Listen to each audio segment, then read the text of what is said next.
નમસ્કાર ગુજરાત હવામાન વિભાગને લઈને અત્યારના તાજા અને મહત્વના સમાચાર। ગુજરાતમાં ચોમાસું આગળ ધપી રહ્યું છે, સાથે સાથે વરસાદ પણ વધતા ઓછા પ્રમાણમાં પડી રહ્યો છે।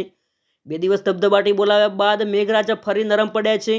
મંગળવારે દિવસ દરમિયાન 60 જેટલા તાલુકામાં વરસાદ નોંધાયો હતો। વરસાદી માહોલ વચ્ચે હવામાન વિભાગે આજે પણ ભારે વરસાદની આગાહી કરી છે। હવામાન વિભાગે રાજ્યના 15 જિલ્લાઓમાં ભારે વરસાદ પડવાની આગાહી કરી છે। આજે અમદાવાદમાં હળવાથી મધ્યમ વરસાદની આગાહી કરાઈ। હવામાન વિભાગ પ્રમાણે દક્ષિણ ગુજરાત અને સૌરાષ્ટ્રના 15 જિલ્લાઓમાં ભારે વરસાદ પડવાની શક્યતાઓ સેવાઈ છે।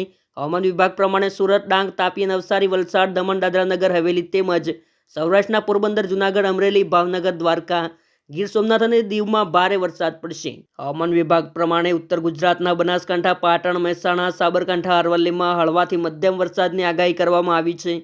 આ ઉપરાંત ખેડા, અમદાવાદ, ગાંધીનગર, આણંદ, પંચમહાલ, દાહોદ, મહીસાગર અને વડોદરા, છોટાઉદેપુર, નર્મદા, ભરૂચમાં હળવાથી મધ્યમ વરસાદની શક્યતાઓ।